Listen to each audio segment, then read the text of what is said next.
So I'm here just kind of trying to wrap my head around these connectors, but I got all the holes drilled. It seems pretty simple, so I'm just gonna test it out, see how it goes.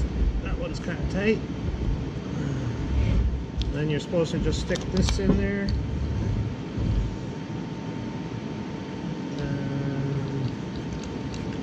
Tighten her down. So normally I would do a couple of these if I was actually doing a joint, but this is my first time using them, so just want to check it out, see what all the hype is about. So